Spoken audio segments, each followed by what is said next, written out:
Binomial theorem पर ये तीसरी वीडियो। तो इससे पिछली जो दो वीडियोस हमने बनाई थी इस प्लेलिस्ट में, तो वो एनसीईआर के कुछ फार्मूले थे और उन पर थी उनके कुछ ट्रिक्स थे और उस पर हमने एमसीक्यू सॉल्व किए थे। अब आते हैं बायनॉमियल थ्योरम की तरफ। बायनॉमियल थ्योरम ये है कि if n belong to natural numbers then a plus b power n। ये कब यूज होता है? जब हमारे पास दो टर्म्स हो इस तरह समेशन में a प्लस बी या a माइनस बी हो और उस पर कोई पावर हो, और पावर कहाँ से हो? नेचुरल नंबर से। तो ये एप्लीकेबल है। ये बराबर किसके होता है? स्टार्ट होता है n से zero, a power n b power zero. इसका मतलब क्या कि a पर जो है ये पावर आएगा और b पर जीरो पावर आएगा। अब इससे के बाद हर नेक्स्ट टर्म में क्या होगा?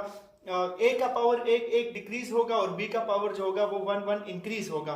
nc0 के बाद नेक्स्ट टर्म होगा nc1, a का पावर 1 डिक्रीज हो जाएगा तो a पावर n-1 और b का पावर 1 इंक्रीज हो जाएगा तो b पावर 1। इसी तरह नेक्स्ट टर्म में nc1 के बाद nc2 होगा, a का पावर एक और कम हो जाएगा, a पावर n-2 और b का पावर 1 इंक्रीज होकर b स्क्वायर बन जाएगा।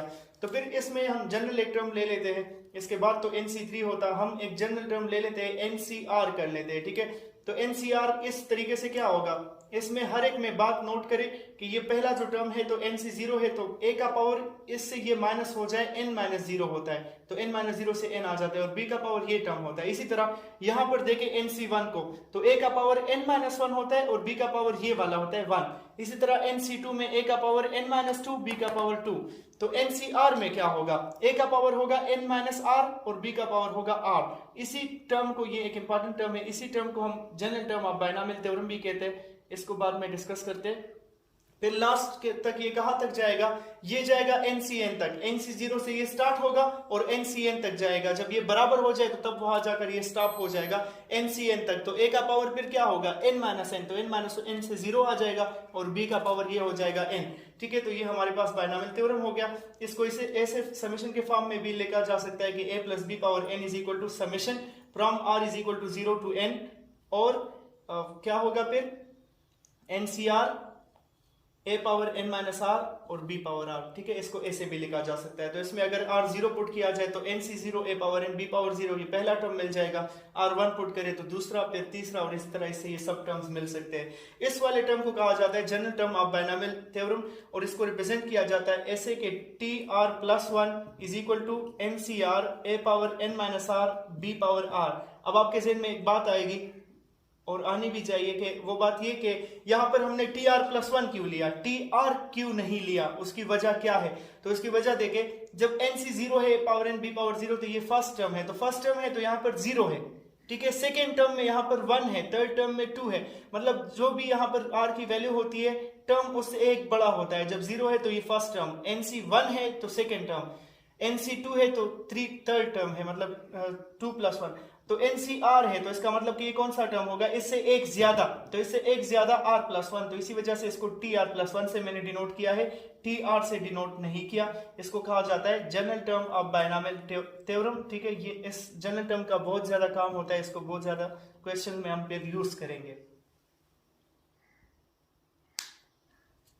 अब इसी फार्मूले में a plus b power n, ये फार्मूला मैंने फिर से लिख लिया। अगर इसमें हम ऐसा करें कि a को 1 माने और b को हम x मान ले तो ये ऐसे फॉर्म में आ जाएगा कि 1 plus x power n is equal to, तो सब जगह पर a की जगह पर हम 1 लगा लेंगे तो a की बात ही खत्म हो जाएगी, 1 का कोई भी पावर वो 1 के बराबर होता है। और b की जगह हम x लगा लेते हैं तो ये पहला जो हमारे पास आएगा वो होगा nc0 और ये दोनों, ये 1 हो गया और b पावर 0 होता है फर्स्ट टर्म में तो x पावर 0 भी 1 हो जाएगा। फिर नेक्स्ट वन nc1 होगा और ये 1 और ये हमारे पास x आ जाएगा। फिर nc2 x square plus up to so on, ये सिलसिला चलता जाएगा कहां तक? ncn x पावर n तक। ठीक है, तो ये इस फॉर्म में रिड्यूस हो गया, 1 प्लस x पावर n ऐसे ये इसके बराबर आया, ये ज्यादा आसान हो गया। अब इसमें अगर हम ऐसा करें ना कि अगर x की जगह पर 1 पुट कर ले तो इससे क्या होगा? 1 प्लस 1 से 2 पावर n आ जाएगा और ये सारे x खत्म हो जाएंगे तो हमारे पास रह जाएगा nc0 plus nc1 plus up to so on, कहां तक जाएगा? ये ncn तक। तो ये बहुत इंपॉर्टेंट रिजल्ट है। ये nc0, nc1 और अप टू ncn ये क्या है? ये कोफिशिएंट्स ऑफ बायनॉमियल थ्योरम है, ये सारे कोफिशिएंट्स हैं। ठीक है, इसमें वो x वगैरह खत्म हो गए तो कोफिशिएंट्स का सम किसके बराबर आया? 2 पावर n के। तो इससे मैं लिख सकता हूं कि सम ऑफ बायनॉमियल कोफिशिएंट्स जो होगा, बायनॉमियल कोफिशिएंट्स किस में, किस एक्सपेंशन से ये मैंने किए? Coefficients in 1 plus x power n is equal to 1 plus x power n में बायनॉमियल कोफिशिएंट्स का सम इक्वल आ जाएगा 2 पावर n के। इस रिजल्ट को भी याद रखें, इसको हम यूज करेंगे बहुत ज्यादा। अब इसी 1 प्लस एक्स पावर एन के एक्सप्रेशन को मैंने दोबारा से लिख लिया, जो कि हमने पिछले में डिराइव किया पिछले फ्रेम में। अब यहाँ पर ऐसा करते हैं, एक बार मैंने x की जगह 1 पुट किया तो उससे हमारे पास ये आया कि sum of all coefficients of in the expansion of 1 plus X power N जो है वो 2 पावर एन के बराबर आया।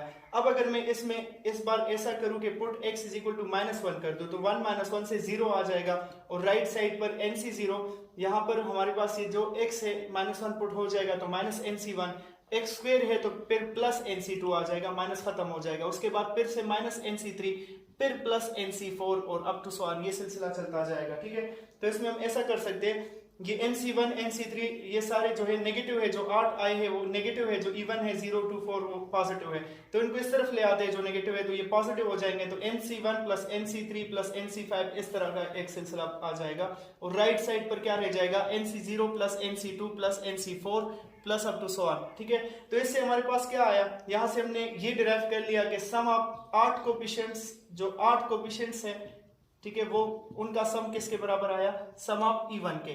ठीक है, इवन कोएफिशिएंट्स के सम की ये बराबर आया, और ये किस एक्सपेंशन में, 1 प्लस एक्स पावर एन में। अब यहां से हम एक और इंपॉर्टेंट रिजल्ट डिराइव करेंगे, मैं वो आपको डिराइव करवा देता हूं। हमें ये पता है कि सम ऑफ ऑल कोएफिशिएंट्स जो था, तमाम कोएफिशिएंट्स का सम जो था हमारे पास वो किसके बराबर था, 2 पावर एन के बराबर था। तो इस ऑल कोएफिशिएंट्स में से कुछ हमारे पास इवन थे, ठीक है, और कुछ क्या थे, 8 थे, आधे इसमें इवन हो जाएंगे और आधे ऑड हो जाएंगे, तो sum of even plus sum of odd is equal to 2 power N आया।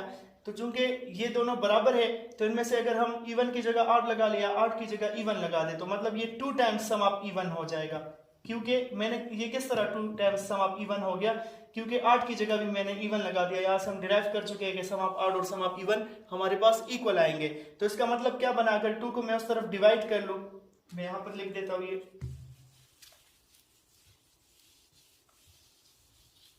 अगर मैं इस 2 को डिवाइड कर लूं, ठीक है, तो सम ऑफ इवन कोएफिशिएंट्स हमारे पास किसके बराबर आ जाएंगे, sum of even coefficients will be equal to 2 power n divide by n। तो इसका मतलब बना कि इससे जो रिजल्ट आया, इवन कोएफिशिएंट्स हमारे पास इक्वल आ जाएंगे 2 पावर n-1 के। तो ये इंपॉर्टेंट रिजल्ट है, और इसी के बराबर होगा सम ऑफ 8 कोएफिशिएंट्स भी, क्योंकि इवन कोएफिशिएंट्स और 8 कोएफिशिएंट्स बराबर होते हैं। तो सम ऑफ इवन कोएफिशिएंट्स अगर हमारे पास 2 पावर n-1 है तो सम ऑफ 8 भी हमारे पास बराबर हो जाएंगे 2 पावर n-1 के। तो हमें 3 इंपॉर्टेंट रिजल्ट इससे पता चले कि 1 प्लस एक्स पावर n की एक्सपेंशन में ऑल कोएफिशिएंट्स का सम 2 पावर n के बराबर होता है, और इवन और ऑड कोएफिशिएंट्स का सम इक्वल होता है, वो दोनों बराबर होते हैं 2 पावर n-1 के। तो यहां पर मैंने आपको इसी के बारे में लिखा है कि sum of coefficients in 1 plus X power 5। तो 1 प्लस एक्स पावर 5 में सम ऑफ कोएफिशिएंट क्या होगा, 1 प्लस एक्स पावर n में sum of all coefficients 2 power n के बराबर होगा। तो sum of all coefficient in 1 plus X power 5 बराबर हो जाएगा 2 पावर 5 के। 2 पावर 5 को कैलकुलेट कर ले तो ये हमारा आंसर आ जाएगा। दूसरा है कि sum of 8 coefficients in 1 plus X power 6। तो 1 प्लस एक्स पावर n में सम ऑफ 8 कोएफिशिएंट्स और सम ऑफ इवन कोएफिशिएंट्स दोनों इक्वल होते हैं। ये दोनों, इन दोनों का आंसर सेम होगा क्योंकि 8 और इवन कोएफिशिएंट्स बराबर होते हैं। तो 1 प्लस एक्स पावर 6 में 8 और इवन कोएफिशिएंट्स किसके बराबर आएगा, वो आएगा 2 पावर n-1 के फार्मूले से 2 पावर 6-1। तो 2 पावर 6-1 ये 2 पावर 5 बन जाएगा। ठीक है, इसी तरह इसमें भी 2 पावर 6-1 से हमारे पास यहाँ पर भी 2 पावर 5 आ जाएगा। और लास्ट वन है कि sum of all coefficient in 1 plus X power 7। तो 1 प्लस एक्स पावर 7 में सम ऑफ ऑल कोएफिशिएंट्स बराबर हो जाएगा 2 पावर 7 के। तो अगर आपको ये रिजल्ट याद हो तो बहुत आसानी के साथ हम इस पर कोई भी रिजल्ट डिराइव कर सकते हैं इससे। अब हम ऐसा कर लेते हैं कि n c0 की जगह याद रखें, कभी कभी ये सिर्फ c0 भी दे देते हैं, इसका मतलब यही होगा कि n c0। तो इसको कैलकुलेट कर लेते हैं, ऊपर आ जाएगा n फैक्टोरियल, नीचे आ जाएगा n-0 फैक्टोरियल, तो वो भी n फैक्टोरियल, साथ में 0 फैक्टोरियल। तो ये इक्वल हो गया किसके, 1 के। c0 मतलब 1 के बराबर हो गया। इसी तरह c1 जब मैं कहूंगा तो इसका मतलब कि n c1, ये बात ध्यान में रखिए। तो c1 बराबर हो जाएगा n factorial divide by n-1 factorial और साथ में 1 फैक्टोरियल। तो n फैक्टोरियल को एक्सपेंड कर देंगे, n इंटू n-1 फैक्टोरियल आ जाएगा, तो वो इसके साथ कैंसिल, तो इससे सिर्फ 1 वैल्यू n वैल्यू आई, सॉरी। c2 इक्वल हो जाएगा इस हिसाब से n इंटू n-1, वो खुद आप लोग कर सकते हैं, एक्सपेंड कर दे तो ये n into n-1 by 2 factorial के बराबर होगा। अगर c3 आ जाए तो ये n into n-1 into n-2 divide by 3 factorial हो जाएगा। इसी तरह मजीद जितने भी टर्म्स आप एक्सपेंड करना चाहे तो वो इस हिसाब से आएंगे ना। C4 अगर होगा तो n into n minus 1 into n minus 2 into n minus 3 divide by 4 factorial होगा। अब यहाँ पर इन चीज़ों को डिस्कस करने का मेरा मतलब क्या था वो मैं आपको बता दूं। आपको बस ये याद रखने चाहिए ताकि क्वेश्चन में फिर हमें इस पर ज़्यादा टाइम ना लेना पड़े, ठीक है। और इसी से देखे C3 से हम ऐसा भी कर सकते हैं, अगर मैं आपसे कहूँ C3 का मतलब है NC3 ना, तो अगर मैं आपसे कहूँ कि भाई आप लोग मुझे 10C3 की वैल्यू बता दें तो 10C3 इसके हिसाब से उस तरह डिस्कस ना करें, इसके हिसाब से क्या हो जाएगा 10 इंटू 10 माइनस 1 इंटू 10 माइनस 2, तो इसको मैं 10 9 8 लिख सकता हूँ। और 3 फैक्टोरियल का क्या मतलब 3 2 1, ठीक है। तो ये इस तरह से थोड़ा सा ज्यादा जल्दी से हम इसको एक्सपेंड कर सकते हैं। सपोज मैं आपसे कहूँ कि आप लोग 5C2 मालूम कर ले, ठीक है, या 5C3 मालूम करें। 5C2 मालूम करना है तो इस हिसाब से कैसे हो जाएगा 5 into 4 divide by 2 multiply by 1, 2 factorial से 2 मल्टीप्लाई बाई 1 आ जाएगा। तो इस तरह से हम कोई भी क्वेश्चन बहुत ज्यादा आसानी के साथ कर सकते हैं। सपोज मैं आपसे कहूँ कि 6C2 मालूम कर लो तो 6C2 क्या आएगा 6 इंटू 5 डिवाइड बाई 2 इंटू 1, सही। तो क्वेश्चन में इंशाल्लाह फिर इसी के मुताबिक हम इसको सॉल्व करेंगे, कम टाइम लगेगा। अब एक क्वेश्चन है कि n plus 1 C0 divide by 1 plus n plus 1 C2 by 3 plus n plus 1 C4 by 5 plus n plus 1 C6 divide by 7, इसकी वैल्यू क्या होगी, ठीक है। तो इसको थोड़ा सा एक्सपेंड कर देते हैं। n प्लस 1 अपनी जगह पर, C0 की वैल्यू हमने देख ली थी वो 1 के बराबर थी, नीचे 1 अपनी जगह, n प्लस 1 फिर अपनी जगह। C2 की वैल्यू क्या थी, C1 की वैल्यू n थी और C2 की वैल्यू थी n into n minus 1 divide by 2 factorial, तो 3 मल्टीप्लाई बाई 2 फैक्टोरियल हो जाएगा। इसी तरह n प्लस 1 C4 की वैल्यू क्या हो जाएगी, C4 की वैल्यू थी कि n, वैसे तो हमारे पास C3 की वैल्यू इसके बाद n माइनस 2 तक जाती थी ना, तो C4 की वैल्यू जाएगी n into n minus 1 n minus 2 और n माइनस 3 तक ये वैल्यू जाएगी, ठीक है। नीचे क्या आएगा 5 मल्टीप्लाई बाई C4 है तो 4 फैक्टोरियल आएगा इसके साथ। इसी तरह अब इसको मजीद अगर मैं सिंप्लीफाई करना चाहूँ तो n plus 1 divide by 1 factorial इसको मैं लिख सकता हूँ या सिर्फ n प्लस 1। इसी तरह n plus 1 into n minus 1 अपनी जगह और इसको नीचे लिख सकते हैं कि 3 factorial. Next one n plus 1 n minus 1 n minus 2 ये सारे अपनी जगह पर आ गए n माइनस 3 तक, और इसको नीचे लिख सकते हैं 5 factorial plus up to so on. ये बाकी टर्म्स लिखने की जरूरत नहीं है, ये इस तरह कंटिन्यू हो रहा है, मतलब डॉट से इसके बाद बस इतना यहाँ तक काफी है।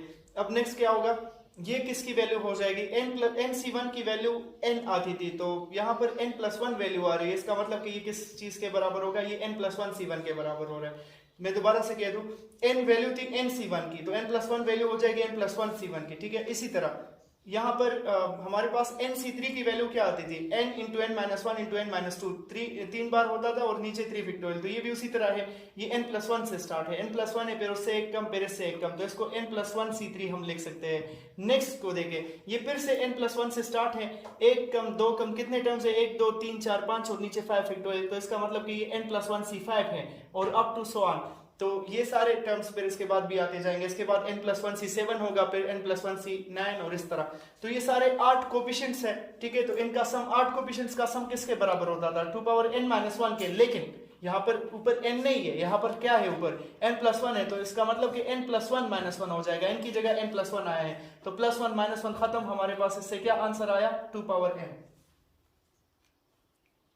नेक्स्ट क्वेश्चन है कि 1 over n minus 1 factorial plus 1 over n minus 3 factorial into 3 factorial, फिर है कि 1 over n minus 5 factorial into 5 factorial, इसके बाद का टर्म होगा 1 over n minus 7 factorial into 7 factorial up to so on. ये किसके बराबर होगा, तो अगर आप देखें अगर इसमें ऊपर n फैक्टोरियल आ जाए तो n factorial divide by n minus 1 factorial into इसके साथ में 1 फैक्टोरियल लगा सकता हूं, तो ये n माइनस, तो ये किसके बराबर हो जाएगा NC1 के बराबर हो जाएगा। इसी तरह अगर यहाँ पर n फैक्टोरियल आ गया तो ये NC3 का फार्मूला बन जाएगा, अगर यहाँ n फैक्टोरियल आ गया तो ये NC5 का फार्मूला बन जाएगा। इसका मतलब कि इन सब में हमें n फैक्टोरियल चाहिए, तो हम ऐसा कर लेते कि मैं 1 ओवर n फैक्टोरियल कर लेता और यहाँ पर एक n फैक्टोरियल मतलब मल्टीप्लाई और डिवाइड कर लेते हैं, ठीक है। तो ये जो हमने मल्टीप्लाई किया ये इन सब के साथ मल्टीप्लाई होकर क्या हो जाएगा n factorial divide by n minus 1 factorial plus n factorial divide by n minus 3 into 3 factorial, और नेक्स्ट वन होगा कि n factorial divide by n minus 5 into 5 factorial plus up to so on. इसी तरह ये continue होगा। तो अब देखिए यहाँ पर बाहर 1, तो 1 ओवर n फैक्टोरियल अपनी जगह, इसको हम लिख सकते हैं ये NC1 का फार्मूला है, अगर मैं इसके साथ 1 फैक्टोरियल लगा दूं तो, क्योंकि 1 फैक्टोरियल 1 के बराबर है। इसी तरह नेक्स्ट वन है NC3 फिर NC5 और plus up to so on. तो ये सब क्या है, ये किस चीज का सम है, ये binomial coefficient sum of 8 binomial coefficients है। तो ये किसके बराबर होता था, 2 पावर n माइनस 1 के। तो इसका मतलब कि हमारे पास इससे क्या आंसर आया, 2 power n minus 1 divide by n factorial. अगर आपको वीडियो अच्छी लगी हो तो लाइक, शेयर और सब्सक्राइब करना ना भूलिएगा। वीडियो को अपने दोस्तों के साथ शेयर करें और सब्सक्राइब करें ताकि आपको मज़ीद भी अच्छी वीडियोस मिलती